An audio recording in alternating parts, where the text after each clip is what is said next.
guys, how's it going? Today we're going to do a Q&A video. I posted on Twitter yesterday that we were going to film a Q&A yesterday, but it was so windy that we threw in the towel and decided to film it today. Wasn't worth it. Yeah, but it was actually great because it gave you guys more time to give us more questions. And there's a ton of them, so we're going to try to barrel through as many as we can. I asked Aaron if he would be in this Q&A with me because there's like a lot of irrigation questions and stuff, and I feel like his irrigation game is better than mine. Not really. I feel like it. So anyway, and I think he's going to kind of go through the questions and ask them to me, right? Sure. I think it'll be faster. Cool. Okay, Christy says, what are your plans for Garden Answer in the future? What are some avenues you'd like to expand into? Books, TV, product lines, etc. I think actually Aaron has a better grasp on future plans than I do. I'm super You just want to be in your garden. Yeah, I'm super like, what's going on today, and that's all I can really think about. And in fact, I think it's probably much to the chagrin of some of our sponsors because I am so bad at planning. Like, I am so bad at planning, and they'll ask like what kind of projects we want to do and things, and I just don't know. Yeah, Like, we've been approached by a couple book companies. It's a lot of work. It's just a massive amount of work. Yeah. You're not a writer. I'm not a writer. No. So I could create a picture book. Yeah, we've talked about doing pictures or photos, coffee table book. Yeah, or calendars or something. Yeah, but we could do that. Everything just takes so much work, and we like being in the garden more than like writing, being inside writing about Yeah. it. You're a doer. You just Yeah. want to be doing it. So, and then for product lines, if we started to sell our own tools, it would also. I feel like maybe we would start to alienate some of like partners that we've gathered along the way. Like Yeah. people wouldn't necessarily want to send us things to try out. And we're because, friends with these people. Yeah, we kind of are. And Yeah. so then it would be kind of like we're competition at the Yeah. same time. And I don't know. It's a really small industry, really. Yeah. And you get to know people. And I don't know, I feel like what we're doing right now is what I enjoy doing. I don't feel like we need to do more. Yeah. I don't know.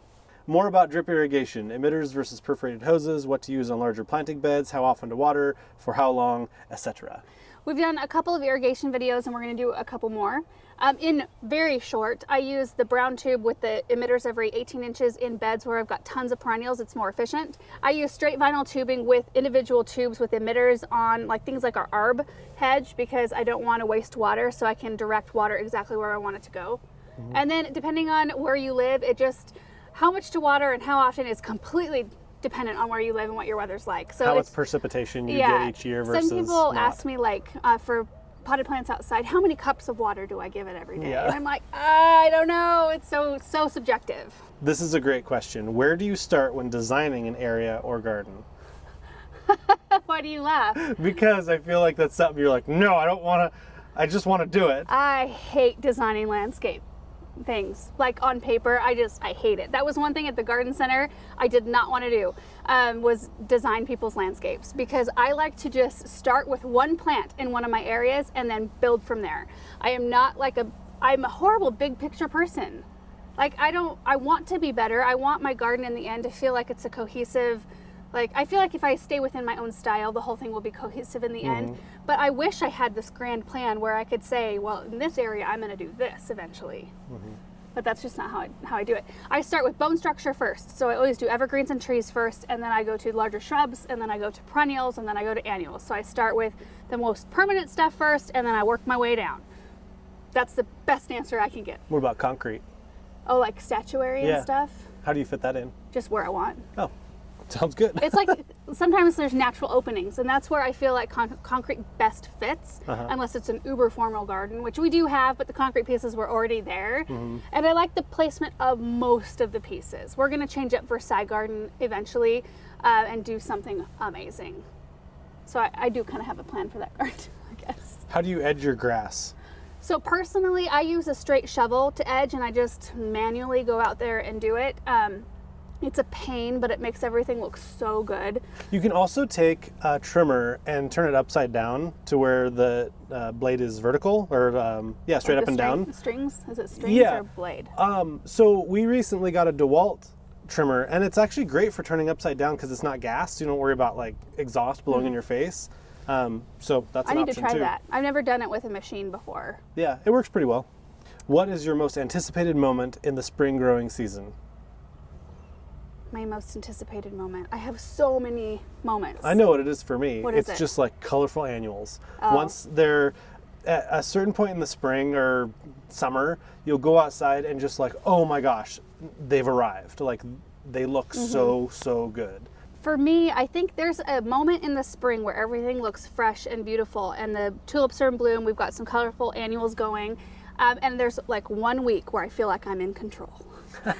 and that 1 week is glorious, and then all of a sudden it's like everything explodes. The growth explodes of everything, including weeds. Our lawn went to seed last week. We had it mowed, and like 5 days later it looked like a grass field with seed heads. And I don't like it when things are completely out of control, especially when you've got the size of garden that we have. To keep it really tidy is just impossible. So I'm having to learn to like kind of lower my standards a little bit. But that week in the spring, I anxiously anticipate that week because it's really lovely. Yeah. Do you plan on doing a second channel for you and baby? We talked about that. Yeah, there's not enough time. There's not enough time. I mean, we barely get this. If we had a crew, like if we each had an assistant and could get a lot of things done. Glorious. There's just simple things like when we do giveaways, like it takes a lot of time to like message people and get their email addresses, and there's just so many things, you know, editing and filming and prep work. Yeah. And really like almost prototyping in my brain and thinking of what we're going to do creative projects, and making sure you have all this stuff. And that a lot of times involves lots of trips down to the garden center or to Home Depot or to the craft store or whatever. It takes an enormous amount of time, and we are the crew of Garden Answer. Like, this is it. We do have some help. We do hire some people to do some like maintenance work in our garden. Yeah, we do. Because it's really not possible to do everything yourself. But as far as like the filming, when we're out filming, like nobody else is helping editing, nobody else is helping filming. There's nobody behind the camera besides me. It's the two of us. The two of us out there. But for some of the maintenance stuff, for sure, we do get a little bit of help with. Laura, when is the best time to plant a lilac bush? Well, I think you could plant a lilac bush. Spring and fall are usually the best times because it's cooler out, so it's less shock to the plant. But I plant all year long, just as long as you can keep your stuff wet. Moisture is huge when it's hot outside. I think you can plant anytime, but spring and fall are ideal. Did you set up a system to fertilize all your containers and plants around your property now that you have all the hay racks to fertilize too? So we just recently, last year, Dosatron sent us one of their fertilizing things. Units. It's called Lil Buddy, I think. Is it? Yeah, I think so. So it's like on a dolly, and you have this 5-gallon bucket that you mix up your fertilizer, and then it draws up. So you hook it to your garden hose, and it draws up just the amount. Like, you can set the ratio of how much fertilizer you want to come out your hose. We haven't used it yet because we just started planting our annuals. We're planning to do a video though. Yeah. We have to use it first. We got it last fall, and there really wasn't enough time. Yeah, because there was a little bit of question about the settings, like exactly what to put the settings at. Yeah. So they're getting the correct amount of fertilizer because it is mixing with the water that comes through the hose. Anyway, we'll figure it out. Right now, I'm using my water can still. Super efficient. How high is your water bill? Are you using rainwater or well water? We have a well, thank goodness. Oh, we would be in the poorhouse if we had city water. I can't imagine what it would cost if we had to pay. I don't think we would be able to afford it. Probably not. No. And rainwater is pretty much out for our area. We're high desert. We get like 2 rainstorms every summer. We've had a little rain this spring, but usually it's accompanied by tons of wind, so it almost cancels each other out. The wind just dries it all up. So well water for us. How do you control weeds in your landscape? Well, combination of pulling and spraying. Yeah, I'm not gonna lie, we do spray some weeds, especially on our driveway area, like graveled areas. Weeds are horrible here. We get like goat heads and bindweed, morning glory, white top stuff that really you can't pull. If you pull it, it's just gonna anger it. And it spreads like wildfire when you do that because it doesn't pull the roots up, so you have to spray it. I've been trying some new like organic sprays. They don't really work on stuff like that, those noxious weeds. But I'm trying a new one out that I'm excited about. We'll see if it works. But I would love to do everything 100% organic, but it's not possible in here. Our area, especially if you're doing things on scale. If you've got multiple acres and a lot of driveway.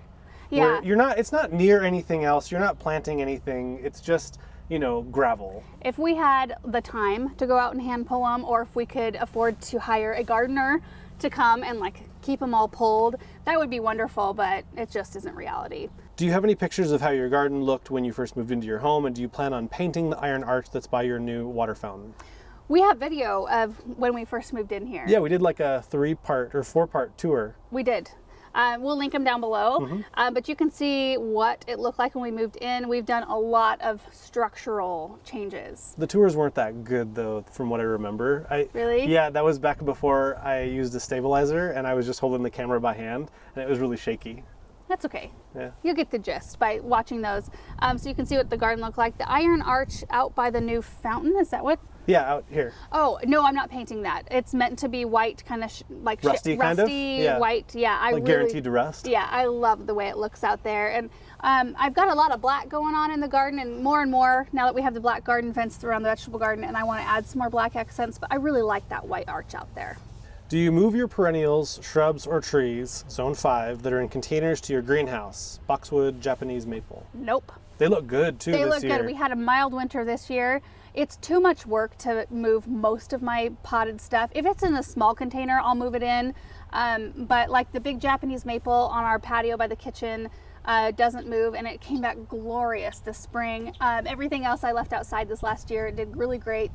And I know that there is risk to losing things, but for me, that's okay, because like if I lose it, then it just affords me another opportunity to plant something new. Because it frees up that pot. I don't know, I try to look at it that way if I don't get to moving them into the greenhouse. How do you stop the water in your tubing running along the top of the hay racks from getting scalding hot? In Texas, all tubing has to be covered with mulch, or the water that remains in the tubing will scald the plants. Bummer. I've never thought of that being an issue. It's not an issue here anyway. Yeah, I don't think so. But you could water in the morning so it has time to cool Yeah, that's a all good idea. evening. At least here, high desert, it cools down quite a bit at night. Thankfully. So that's the only thing I can think of to get around that. Yeah.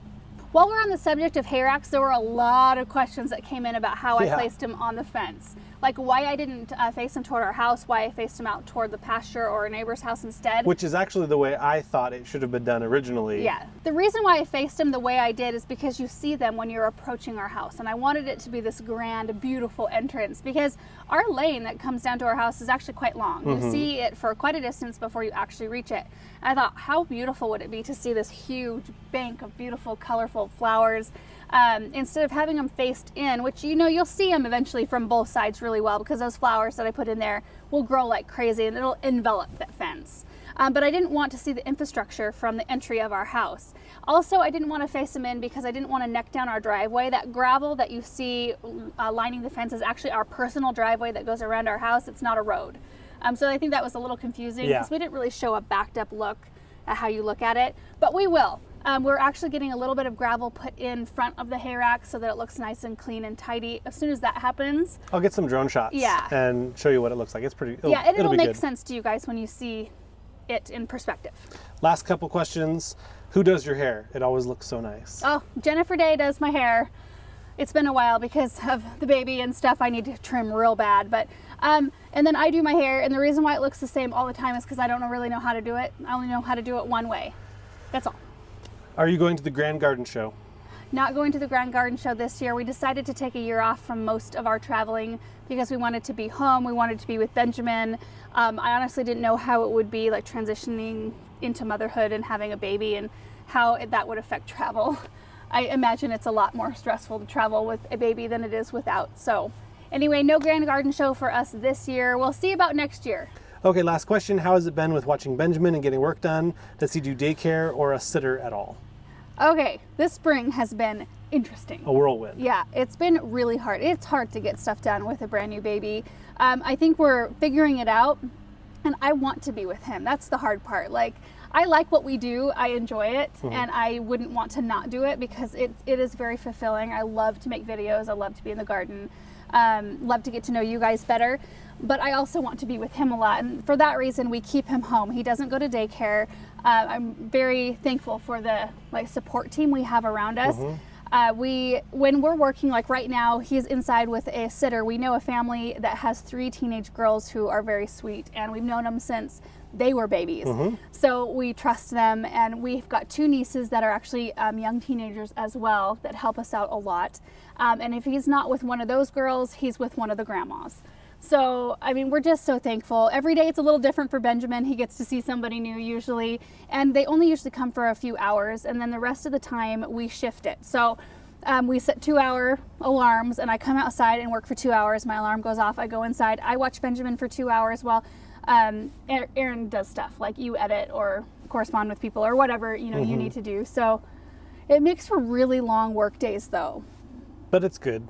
Yeah. Because we both get to spend a lot of time with him. Yeah. And I think it's the best way. Yeah. We're just trying to learn how to be flexible because, sometimes Benjamin will have a really great day, or sometimes he'll have a day where he wants to just nap all day and you can get a lot done. Some days he wants to be up and not sleep at all, and he's a little bit more on the fussy side, and those are days where you just don't get quite as much done. Yeah. We're just really thankful for what we get to do because it is easier to kind of like mold working around having a baby here. I don't know. It works out. It works out. We get it all done.